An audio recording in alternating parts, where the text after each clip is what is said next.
Hello everyone, welcome to Sanmark classes. ನಾವು LP ಆಹಾರ ಸಂಪನ್ಮೂಲಗಳಲ್ಲಿ ಸುಧಾರಣೆ ಪಾಠದ ಪ್ರಶ್ನೆ ಉತ್ತರಗಳನ್ನು ಉತ್ತರಿಸುತ್ತಿದ್ದೇನೆ. ಪ್ರಶ್ನೆಯ ವಿಧ ಎರಡನೇ ವಿಧ ಕೆಳಗಿನ ಪ್ರಶ್ನೆಗಳಿಗೆ ಉತ್ತರಿಸಿ. ಪ್ರಶ್ನೆ 7 ಆಹಾರ ಎಂದರೇನು? ಇದು ಸುಲಭ ರೀತಿಯಾದ ಪ್ರಶ್ನೆ ಆಗಿದೆ. ಯಾರಾದ್ರೂ ಉತ್ತರಿಸಬಹುದಲ್ವಾ ಇದಕ್ಕೆ?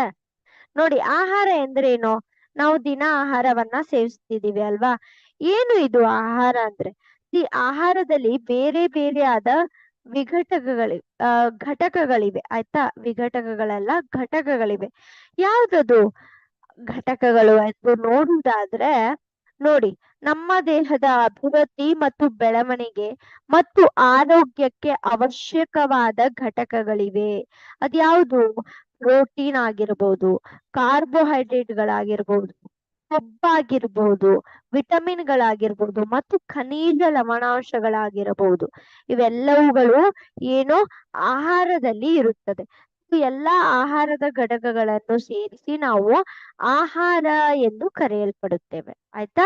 ಸೊ ನೀವು ದೃಶ್ಯದಲ್ಲಿ ನೋಡ್ಬೋದು, ಇದೆಲ್ಲವುಗಳು ಆಹಾರಗಳೇ ಮತ್ತು ಎಲ್ಲಾ ಆಹಾರಗಳಲ್ಲಿ ಈ ಎಲ್ಲಾ ಘಟಕಗಳು ಕೂಡ ಇರುತ್ತವೆ.